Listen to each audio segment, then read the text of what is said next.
You're welcome back, and this is Newsfile, the most authoritative news analysis platform. And here on Newsfile, we put Ghana First. Is brought to you by Bank of Africa, strongest a group and closest a partner. MTN everywhere you go. HRC University, educating ethical and entrepreneurial leaders for Africa. Robert and Sons Optical Services, your comprehensive eye care service provider for 33 plus years. My Way Insurance, dial *165# on MTN to join My Way today.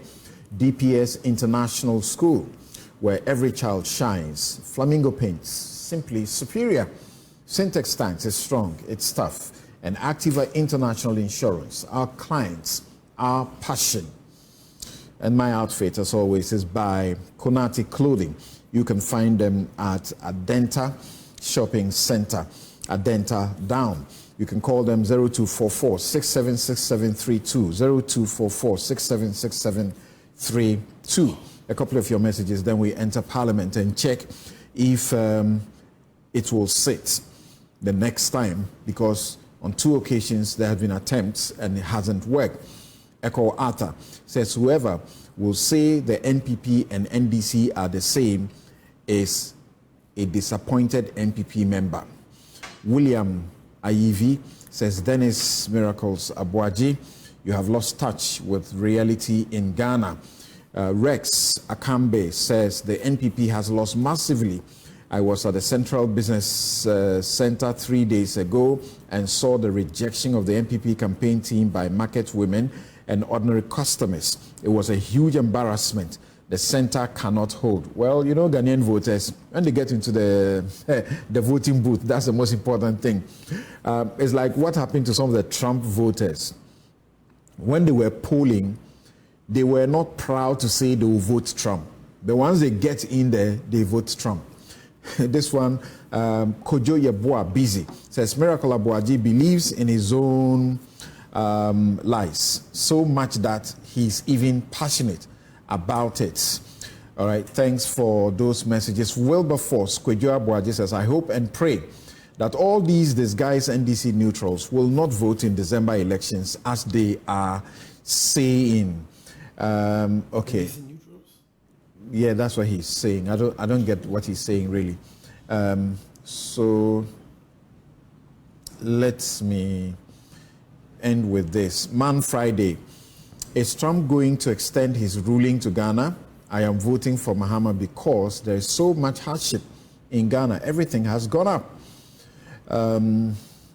Rashid Netwu says John Mahama is winning this election hands down. The EC or MPP cannot do anything about it.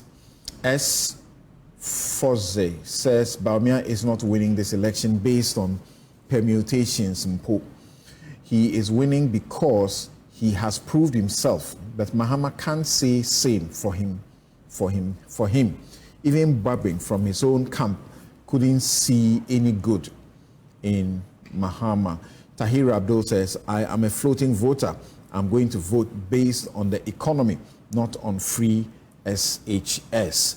Thanks for all of those messages. My guests are still here, Professor Bafo Ajimandria, and also Dennis Miracles Abuaji, as well as Sami Jemfi.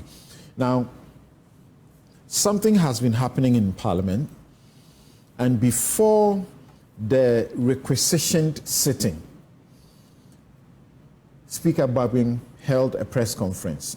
Another press conference accused the executive and the judiciary of being in coalition to weaken Parliament. The MPs were supposed to be in the House to sit. Once again, the NDC took the majority side of the House, the right-hand side of the Speaker. The NPP says because there are different stories. One of them says because we saw they had taken our seats, we were waiting for Bagbin to get them to go to the minority side before we come in. Others say we were in a business meeting and the Speaker claims he was unaware and that there was no business meeting. That's why the Parliament could not sit. There are MPP MPs, at least 2 of them, Atacha and Ejuso, what's the name again? Apia Kubi, who said they got into the house and didn't find their people, so they just went back. So they did not also know about any business meeting that was going on by the majority group. Who is telling the truth? The Speaker says there's no constitutional crisis. The CJ says there's a constitutional crisis. Let's listen to the Speaker.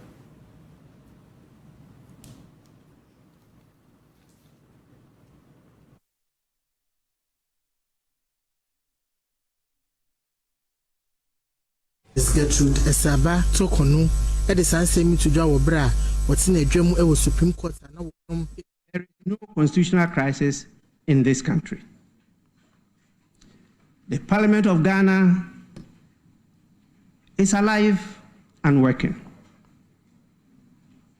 Let nobody mislead, misinform, or disinform you and the country. There is no constitutional crisis in this country. The Parliament of Ghana is alive and working. Let nobody mislead, misinform, or disinform you and the country.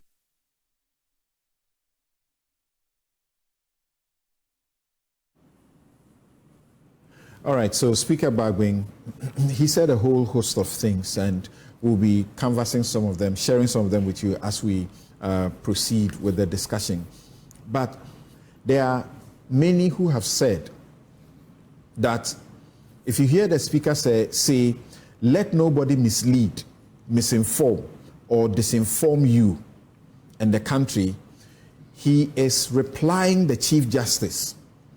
Because in the ruling that was delivered, throwing away the application by the Speaker to, as it were, vacate or set aside the decision of the court, asking the Parliament to suspend its decision, the CJ used words like misinformation and disinformation.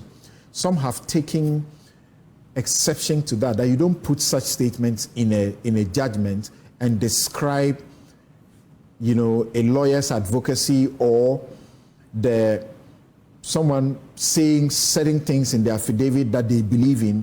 You call it misinformation and disinformation. And so the Speaker is replying in the exact same words.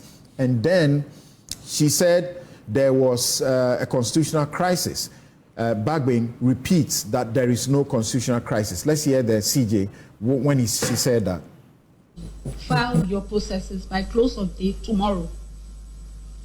This is a constitutional crisis. We are living in a country where the Parliament is not sitting. What is going on? I'm not too sure that this is to enable Parliament sit. It's to declare. Very well. Yes, I take it. Okay. So let's begin on that note. Professor Ajmendia. Do we have a crisis? Bagwin says it's simply power play, and there's an attempt to weaken one arm of the government. Samson, it seems to me, just as it's been said about wars, in war, the first casualty is truth. Truth. It seems to me in the same way, in a political conflict, such as we have, the first casualty is being the truth. We are not getting the truth for either side. And that in itself is a crisis. So if the Speaker says there's no political crisis, maybe he could be right. But the fact that, and this is what Ghanaians are saying, he says Parliament is alive and working, and we know that the Parliament has been shut down. So I don't know where the truth is. Look, I'm not a lawyer. I'm not going to get into the nitty-gritties of and the nuances of law. We have able lawyers here who can deal with that. But I think we are being confronted with a situation that is unprecedented in our republic, where there's an open conflict. Maybe you can even say confrontation between the court, that's the judiciary, and Parliament. So far, the executive seems to be quiet. But whether we like it or not, it's part of it. The executive, because the Attorney General is also throwing some punches here and there. So there seems to be a very interesting development that we have never seen before. And I think it is important for our leaders to note that this is something we need to deal with and stop it as soon as possible. Look, we have a few weeks to go to elections and to change government. So to create this situation where Parliament is at loggerheads with the judiciary and vice versa, I think it's unwarranted. So my position on this is that no matter what it is not a matter of people sticking to the law here, even though that's what lawyers like to do, and I can respect that. But I think not all issues can be resolved legally. And you are all crack lawyers here. You know that. That's why we have what we call the alternative dispute resolution. The court created that exactly because of this. So this is a case that I think we have to seek that alternative resolution. The Speaker says, and as confirmed by the Majority Leader at the last time he adjourned indefinitely, the Majority Leader and his group had said that there was going to be some consultations. Correct. And that if the consultations did not yield results, they will then use the law to force the hand of the Speaker to, as it were, call Parliament to sit. Forgive me. Now, the Speaker comes out to say in the press conference that nobody, the majority, didn't reach him. I don't know. Was he also not supposed to reach, if it's consultation, must it be a one-way traffic? Now, because that happened, it was only the Council of State that reached out to him, and then he mentioned some clergymen who also reached out to him, and so on and so forth. Lack of consultation led to this situation. But he says, substantively, on the floor of the House, that they were ready to do business. And as always, the NDC was in the House. You need 92 of them to form a quorum to commence business. But you need at least half to be able to take a decision. The NPP, once again, was not in the House. But this time round, he said it's not because they were not in the chamber, but because there was no business paper, which outlines what has to be done. Afeoma replies him that when he filed for the requisition, he listed businesses that had to be done. So as far as he's concerned, that should constitute the business to be transacted. The reply he's getting from my minority group is that, but you didn't come to the House. You claim that you were in a business meeting, and the paper itself was by one side. It cannot constitute the business paper, because the business paper is a committee, including the minority, to formulate that. What do you think is going on? A whole lot of things are going on. First of all, we are not getting the truth from either side. Secondly, I think they are a little bit oblivious of the fact that they hold a certain position in our political process that is critical to the process. And inadvertently, perhaps, they are not even aware that they are holding the whole country at ransom. Okay? So I think this issue of rebuttals and taking positions is exactly what is driving this. So you're right. If, in fact, the consultations had come on, and if, in fact, even the Speaker or whoever had taken the liberty of approaching certain individuals quietly, I think this matter will have been resolved, because it doesn't serve anybody's interest. I don't know what the politics they are playing, and I'm not going to get into whether they are seeking political advantage in this or not. Even if they are doing that, they must be aware that is the country's democracy that they are hurting. So I think the sensible thing to do, first, for each side to put any egos and whatever aside, and begin to realize that the common interest of this country is to have a system that works. I am not suggesting by any stretch of the imagination that we should abort the rule of law by resorting to law to solve your case. No, I'm not suggesting that. But I think this is an issue that if we don't handle it properly can cause a real damage to our, not our constitution, but our democracy. But being said, this is not about egos. Even though he directly replies the CJ, and at a point he even made a comment that when, what's the name, Obama came talking about strong institutions and not strong men, says, well, thank God he didn't say strong woman. You know, he says what he wants to do is to ensure that we have strong institutions, that Parliament is the portrait of the sovereign will of the people. He will not be the speaker who will allow other branches of government to weaken Parliament, because Parliament is the People's Assembly and is the only branch that is supposed to hold the executive to check. Yeah, and he says a few other things. So it's not about egos. That's what he's saying. Yeah, I'm not saying egos. I just said if it's ego that is holding them back, they should let it go so we can have a sensible conversation and resolve the matter. Look, the interpretation of the theory of checks and balances and balance of power has been done by many experts. Usually you don't get a conclusion on that. But common sense will tell you that while there is that separation, the checks and balances go either way. Mm-hmm. In fact, from the Constitution, and you guys can correct me, it seems to me that ultimately the Supreme Court will resort to resolve any differences we may have on the Constitution. That's correct. Good. So the Speaker certainly checks the executive. And the judiciary also has a way of checking the Parliament and the executive, so to speak, right?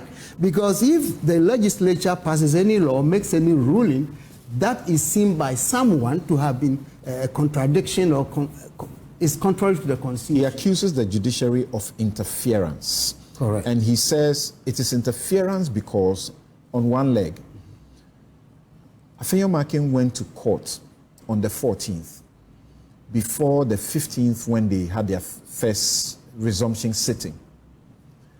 So if he claims that the Speaker had done something and that's why he went to court, he's wrong, because the Speaker had not yet taken a step. And he says that the judiciary, the Supreme Court, should not have entertained that kind of, suit. Look, over the past number of years, the Supreme Court has created an impression out there that has not been quite, is not been doing justice to all kinds of cases. We are aware of cases that have been sitting for years with the court. Okay, we know that. Even when the Supreme Court used the argument of representation as part of its decision, it's clear that that same court has sat on an issue that involved representation. I'm talking about the SAL issue. And these are the reasons why the latest, Mo Ibrahim report is indicating a 30% drop in the rule of law. Judicial impartiality. Impartiality in Ghana and other countries. So certainly, I think the Supreme Court has not been doing much to his own credibility over the past number of years. That will be about the court, but not the Supreme Court. When you talk about SAL. I got it. It's about exactly the SAL. So at this point, that we are faced with this situation, where do we go? We still resort to the Supreme Court?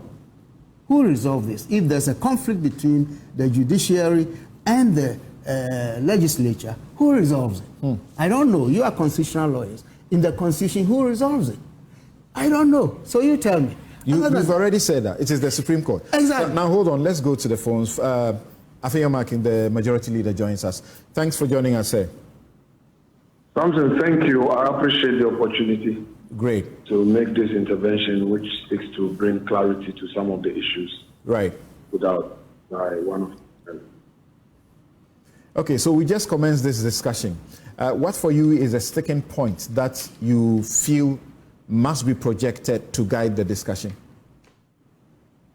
Well, two issues here. Issue one has to do with the non-engagement.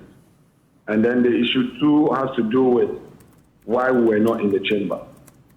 So on issue one, after the second Supreme Court ruling, even prior to that, efforts were made by me to reach out to the system. And then I agree that political talent are stopped politically and with common sense and not law. I agree. It is only when it is getting out of hand that you would have to take a legal step. And that is what I did in all of it. Now, Mr. Speaker knows that I tried to take out, apart from all states, the Council of State members, reached out, peace out, including some prominent who I don't have their prejudice. I don't know if it is us hearing you here in the studio, but your line is getting really bad, and we must hear you. You can't hear me? Is it better? It's clean now. It's clean now. Okay, so we are talking about the point of consultation. The point of consultation, very well. I'm saying that after the second ruling by the Supreme Court, I reached out severally to Mr. Speaker. He wouldn't pick my call. I drove to his gate. He was there. They told me he was asleep. I went there again. He was not ready to receive.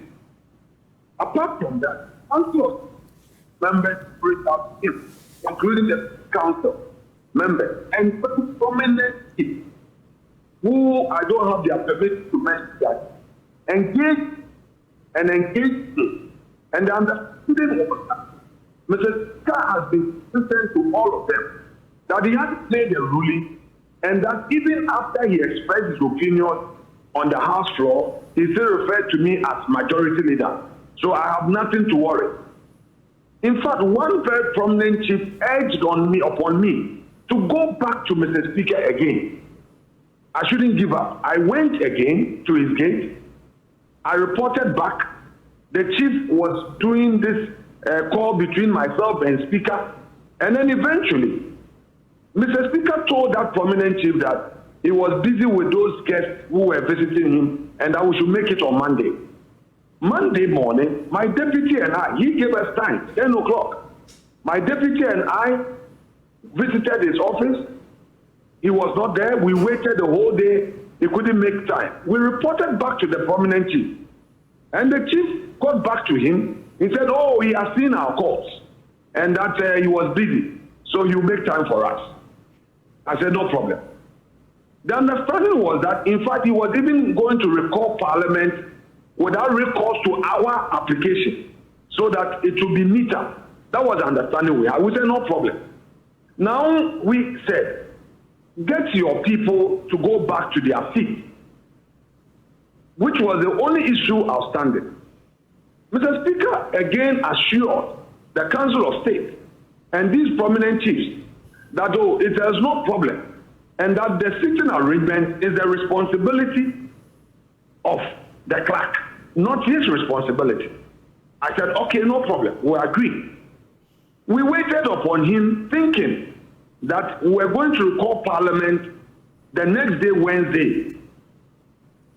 It didn't happen. Then he traveled out of the country and issued a statement on his way that Parliament be recalled the next week, Thursday, which was 7th of November. We had no problem with that. We continued to reach out. When he came back on Wednesday, when he came, I think he came back on Tuesday. His press conference was on Wednesday. He came back on Tuesday. Council of State met us on Tuesday and said that they had an appointment with Mr. Speaker on Wednesday so that we can all discuss and then get the other side to go back to their seat. And we said, okay. Then on the Wednesday, Mr. Speaker himself, the Drabin came to Accra. He avoided meeting the Council of State chairman. And then he said he was going to do a press conference. We sat in our offices waiting that Mr. Speaker will make time for all of us to sit down, only for him to do his press conference rather unreconciliatory language, attacking the president, the judiciary, and all. Anyway, let's let it slide. The next day, Thursday morning, there were two issues, two programs. One, we had to interview some applicants for the position of clerk to parliament. Atu Fortin is a member of the committee. I am a member of the committee. He, Mr. Speaker, was chairing it.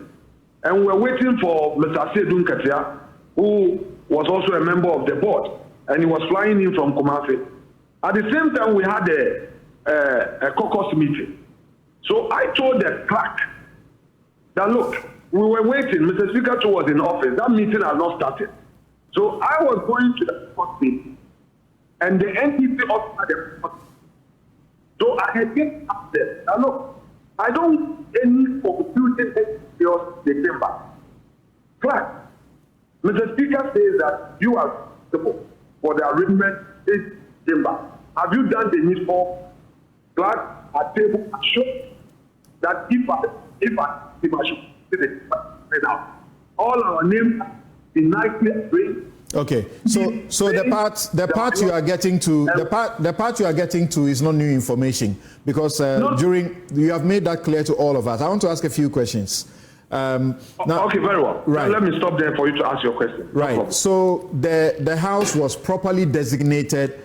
Majority, you go to the status quo where you used to sit. Correct. And then minority will sit where they will sit.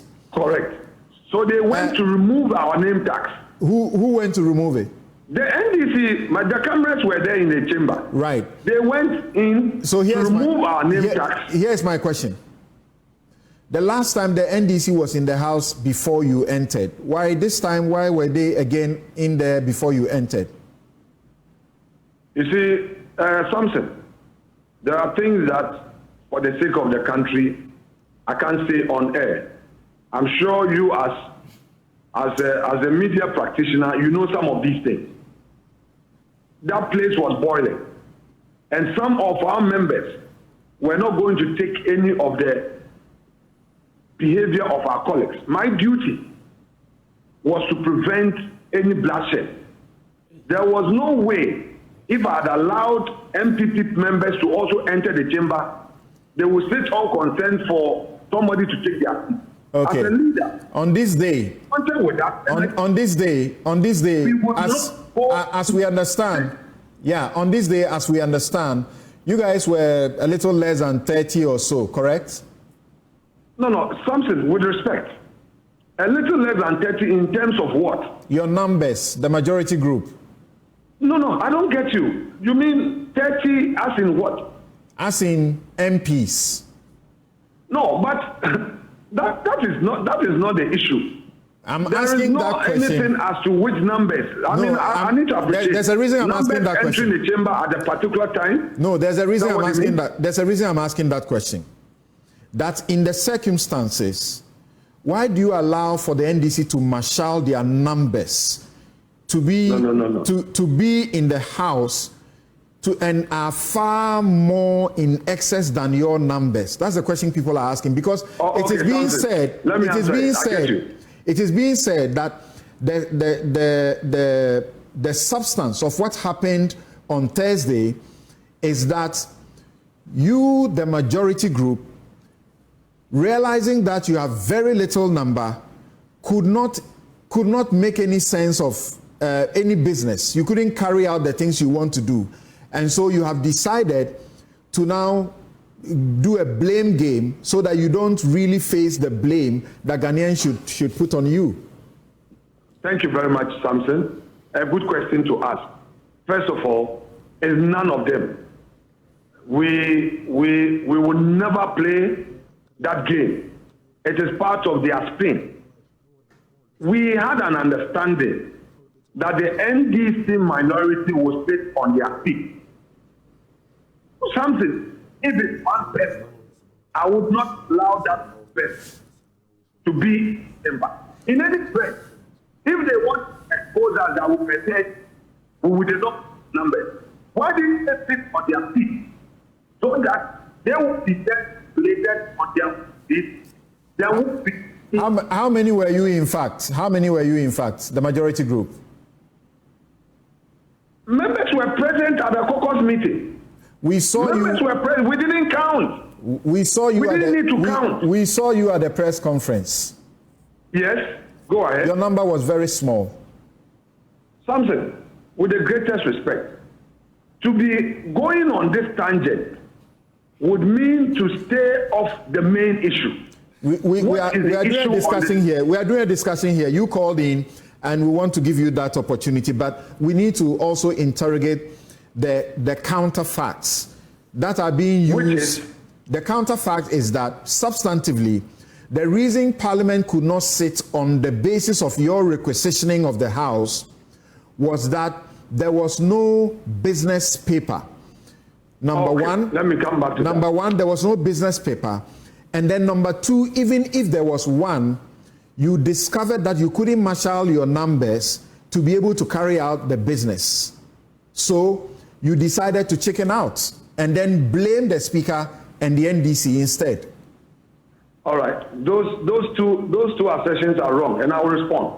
One, in the requisition, there was an approval granted by Mr. Speaker for those businesses, for those that the business stated there too to be considered.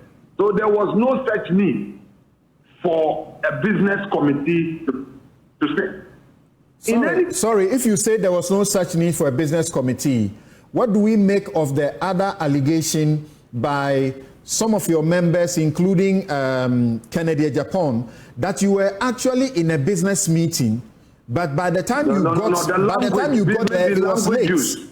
We were at a caucus meeting. You were at a like caucus meeting. A business meeting. Okay. Samson, okay. Respectfully, we were at a caucus meeting. I heard your panel is referring to business meeting. We had a caucus meeting. Mm-hmm. We had a caucus meeting. So there's nothing like a business meeting. So the point again is that by your standing orders, the business meeting has to be held before you sit and adopt the same. There are members of the business meeting, including the minority. So how do you say that what you unilaterally put out as your requisition paper should constitute the business for the day when you have not reached consensus on that? Okay, thank you very much. Some was an extraordinary meeting. Extraordinary meeting which has been triggered by 15% of members. And we've stated why we have called the meeting. It's different from regular meetings where the business the day would have started and then we carry that. That is a difference. That is a difference. They also say that the business meeting, the business paper ought to be signed by you. You have to sign off on the business meeting paper. This one was not signed off. Something, if you want me to educate you were not the one who signed this. Okay, so you see. No, I don't need to. No, wait. Hold on. Sure. And the education is important because this information is out there. As I put it to you, don't look at it as me. Look at me as. I understand. The public has this information and they need the explanation you must give. I get you. I get you. So again, this paper normally, by your rules, has to be signed by yourself. But the requisition that you wanted to constitute, the requisition paper that you wanted to constitute the business paper was not signed by yourself. So how does it constitute a paper for the business meeting? Okay, so the member who signed it, the deputy majority whip, is a member of the business committee. And because this is an extraordinary session, a meeting, okay, the rules, the conditions are different from rep meeting, where we meet every Thursday to plan the business for the ensuing week, and then Friday I come and read the business statement, and which business statement members would have to take both care and and then we adopt the business committee's report. This is an extraordinary session meeting will not require that because Mr. Speaker was to approve your request that item 1, 2, 3 constitute an urgent business or it constitute a matter of national importance which will require Parliament to sit or to be recalled. So once that is done, and we know, and that was the instructions I gave to the clerk at table, that go ahead and bring the order paper and rely on the items pre-approved by Mr. Speaker. But you know, they didn't want to do that. So you remember that you had there had been an extraordinary sitting of Parliament earlier before this one, correct? That is correct. Okay. In that in that particular extraordinary sitting, the business committee met, correct?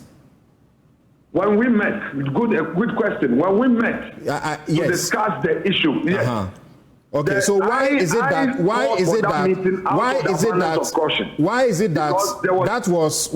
that was an extraordinary meeting requisitioned by you by government, and that meeting required a business committee meeting drawing up the business paper, but you want this particular one not to attract a business committee meeting to draw up the paper for it?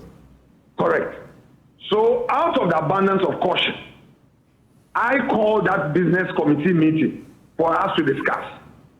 Now, when Mr. Speaker came in at pre-sitting, he ruled that meeting I called was not necessary because that is the difference.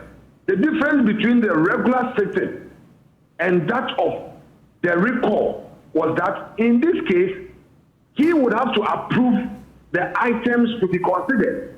So once he has approved it, that becomes the business to be considered. So there was no point in the business committee meeting. Well, the minority disagrees with you, and they say that no problem. Yeah, they disagree with you, and they say that they actually attempted to call the business meeting. The clerk for the business meeting was also out of the jurisdiction, among other things. And then that is not true. Yeah, I want to end with you. I want to end with you on this note. Okay. Sure. We understand. At least 2 of your members came there. They were unaware that you were having any meeting. They had to leave the place again. Apia Kubi and Atachia. But my substantive issue is this. How come, if you believe that this was your business paper, how come you don't get into the chamber so that that business can be carried out? How does the business get carried if you don't get into the chamber? All right. So let me address Honorable Atache and Honorable Apekubi. What I know is that from the whips, they had not checked the platform. If they had checked the platform earlier, they would have known that a business caucus meeting had been advertised. I think later Honorable Atache came to me and apologized to me that, leader, I didn't know, so I made some comment. I said, let it slide. But on Honorable Apekubi would not been able to speak. So we would resolve that later. Now, on the issue of why not come to the chamber? Okay, so Samson, good question. We have a speaker who presides over an assembly. Who knows where the minority sits and where the majority sits? And he says that he is unable to direct the minority to sit at their rightful place. If I enter the chamber as a majority leader, and I want to make a point to him. First of all, by parliamentary practice, you have to be seated, catch the eye of the speaker, you rise on your seat from your rightful place to speak. It's part of our rules. You must rise from your place. Where would be my place? Would I go and stand somewhere and raise my hand? And substance, say, Mr. Speaker, I want to talk. Substance over form. Do I have to go to NDC seat, go and sit at the minority side Mr. Marking, and attend? Mr. Marking, substance over form. the place you sit doesn't make you the majority, correct? No. You are Samson, majority because of your numbers. Samson. You are majority by operation of law, by the operation of the Constitution. Samson. So with the greatest respect, in this circumstance, the sitting of Parliament is engraved in our rules. Where the minority sits and where the majority sits is engraved in our rules. So in substance, you cannot tell me, you cannot raise an argument that where you sit to speak does not matter. With the greatest respect. Why don't you go into the chamber? Why don't you go into the chamber for starters and then insist that those who are sitting on where they shouldn't sit be moved to go to the next place? And then if it doesn't work, then perhaps you walk out. Why didn't you do that? Samson, let me respond to you on that. Like I said earlier, there are things that I can see that you cannot see. As majority leader, I have access to all manner of intel and information. If any of us had entered that chamber at the time that our colleagues in the NDC had taken our seat and attempted to bring sanity, we wouldn't be here talking. And I thank God I did what I did. Okay. I think that it is Mr. Speaker's duty to gently call the NDC to go back to their seat, so that we can also sit where we have to sit. It is not for me to now go to the chamber and then draw Mr. Speaker's attention, be shouting on top of my voice, Mr. Speaker, call them to their seat. So imagine the speaker is not telling the NDC MPs to go to the minority side. Parliament will not sit because you also not enter the chamber. You may request he's the Speaker of Parliament. He should show statesmanship. He must demonstrate statesmanship. Thank you. I have very little time for my guests in the studio, but thanks for your intervention. You so much, indeed. Thank you very much. I'm coming. I need to do this quickly, and then we'll go to a break. Sammy, here is the... I'm getting a lot of questions coming in that Mr. Markin says Speaker called and sort of changed the rules about the business paper. I'm being told that Speaker didn't do anything like that, but now I don't know how to the truth. double confirm that. First of all, among other things, leaders of our caucus have been calling, and I'm sure they've been calling your producers too. The leader of the MPP's minority caucus in Parliament has had well over 20 minutes to canvass their case. There's an order of the Supreme Court. There's an order of the Supreme Court that has suspended the announcement or the statement by the Speaker about the 4 seats being vacant. Yeah. So as we speak, the majority is the MPP group. Yeah. You can say that because you're a media person. No, because I'm a lawyer. No. And the law I know says until you have set aside a decision of the court, until you have taken steps to set aside the decision remains. And as a lawyer, sometimes you know that until a decision of a court is enforced, that decision does not apply. A decision, Parliament is not a defendant to the Supreme Court action. The Supreme Court has given a ruling. The ruling has been served on the defendant, which is the Speaker of Parliament. Until that Speaker of Parliament communicates that ruling to Parliament in the records of Parliament, the majority caucus is the NDC. It is as simple as that. Because Parliament does not work with communications coming from the Supreme Court or the media. It's not a communication, it's an order of the court. But that order has not been served on Parliament. It's been served on the Speaker, and not his personal capacity. But has the Speaker communicated that to Parliament? Is it captured in the hands of Parliament? No. So the reason why the NDC group in Parliament became the majority is because the Speaker made an inquiry on the basis of a statement filed by then Minority Leader Ato Forsen and gave an official communication to the House, after which he hit the gavel on his desk. That was a decision of Parliament. If the Supreme Court has made a contrary ruling, we all know that that holds sway over the ruling or the communication from the Speaker of Parliament. But our MPs in Parliament don't know that. You see, in Ghana here, when the president even nominates his appointees, it is announced in the media, statements are issued, But until it is read on the floor of the House, the MPs are not aware and cannot proceed to vet them. This ruling of the Supreme Court has not been communicated by the Speaker that my decision has been suspended, and therefore henceforth the 4 members of Parliament who cease are in contention can return to the House. In which case, the MPP now becomes a majority. Are you not troubled? So are you not troubled that if both sides take to such extreme? That is not extreme. That is what the law says. Legalistic. If you were the lawyer of the NDC majority caucus, that would be your advice. As lawyers, because they are not parties to the case. Listen, as lawyers, how do you advise your clients? Compromise even judgment. Is that? We compromise judgment. We are not defendants. You can get a compromise what? That says you are victorious. Yes. That says go and evict that person in on your land. Yes. But you can reach out and discuss that one is not law. Nicely. That one is gentleman's agreement. That one is not law. Even judgments can be compromised. This is the state interest at heart. Can there be? Do you know what is at heart? Can there be a? Do you know what is at play here? What is at play here is the leadership failure of one man, the most incompetent leader we have ever had in Parliament.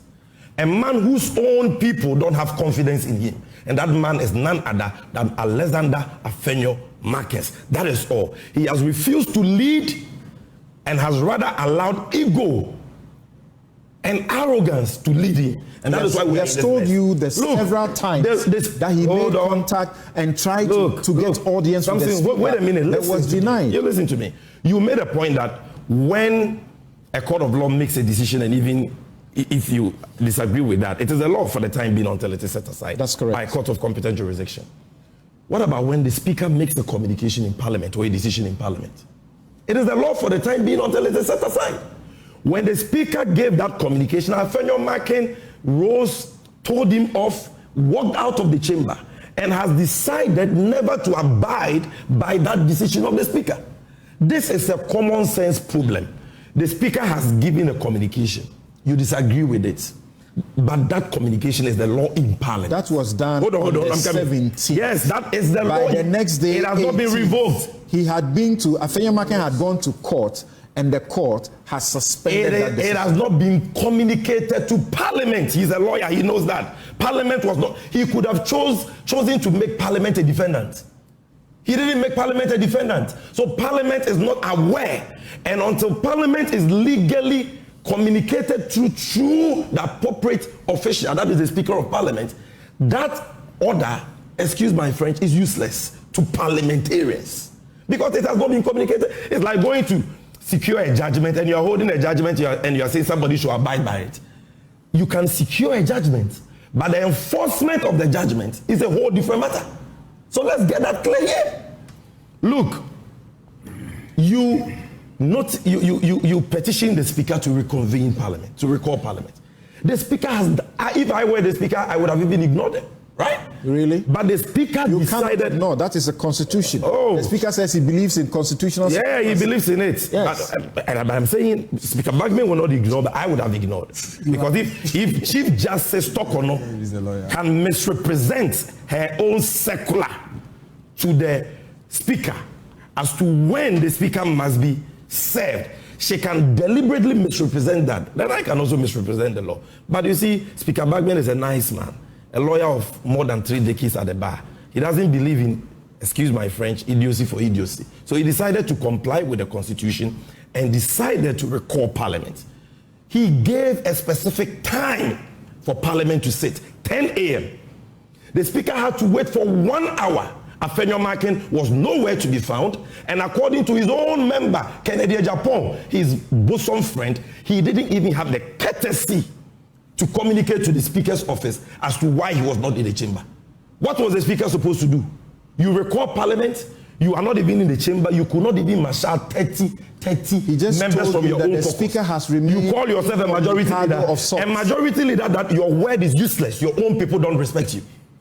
Your own people don't respect you. You could not marshal 30 people. He was lying that we didn't count the numbers. Then you told him that, but the cameras captured the number of MPs who came. And he said, oh, if you go on that tangent, then we will not get a solution. Look, the point is that the Speaker recalled Parliament.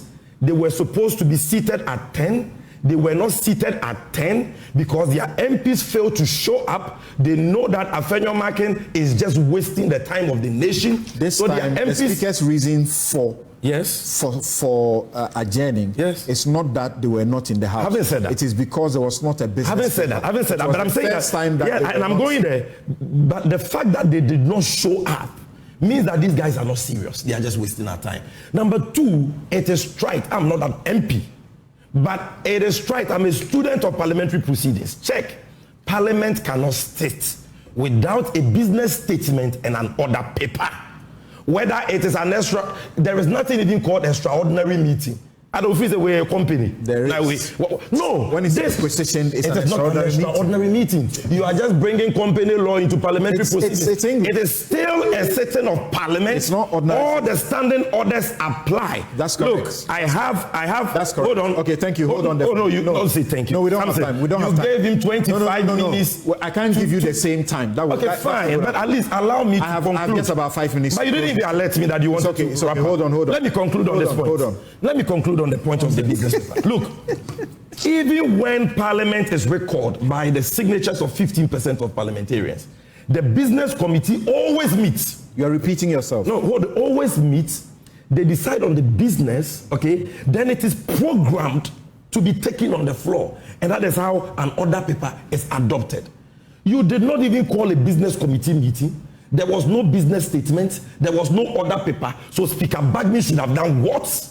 You should have done what? Thank you. Okay. Yes. What is this man talking about? Yes, Dennis. You still want to give Dennis time to talk? Very little time. Something you can't give. After less than 2 minutes. After 25 minutes, you still want to give him start. You rather start. But Afenyomakin is rather start. Don't argue over time because you are wasting it. And normal circumstances, he should not even speak. Stop. Because it is not fair. Afenyomakin is speaking for their start. We are listening. And I'm speaking for about 25 my viewers are listening. But I can't. Go ahead. For about 25 minutes. Leadership requires that emotional intelligence is held in very high esteem. And I respect Honorable Afenyomakin for the kind of leadership he's given to this country. At least, if not for anything, it's prevented this country from seeing members of parliament throw punches at each other. He can't get his members there. That's the point. Samson, please let me flow. You said I have 2 minutes. Let me flow. If I enter the floor of parliament, or if I enter this studio, and this is my chair, and I come here and Sami is sitting on it, I would have two options. Either I ask him to leave, and if he refuses, I push him off violently, or I walk out. No, you can also be peaceful and take the other seat and make your point. Stop. Let me answer your question. Parliament doesn't operate that way. In parliament, in the rules, there's a seating position in this particular parliament for the MPP majority. You are not in normal times. But you are telling me that the speaker said we don't have any crisis. You see, this speaker will go down in history as the worst speaker of parliament we've ever had. What this country needs, like President Kufuor said yesterday, is a speaker that would realize that we have a very small matter that requires leadership to deal with the matter. The speaker tells you that he... Wait. Now he's... You don't want to be asked questions. Oh, sorry. Your 2 minutes. The speaker says no. The speaker says he may be the best speaker ever on this record. Yes. That this is a parliament that is divided in the middle, a hung parliament. No, you hold on. Hold on. Can I? He's the host. So he says that there has never been a time that you, the NPP hung majority, have been able to match out your numbers, but he uses his skill to get work done. Samson, I will go back as this man, the NDC speaker, Speaker Bagwin, will go down in history as the worst speaker of parliament. The conversation here is not whether I brought 2 people or 10 people. It's a simple common sense crisis here. That the Supreme Court, and he lied when he said that parliament has not received any communication. In fact, when the Speaker of Parliament was adjourning Sandai before this one, he said it emphatically. He said that he has received.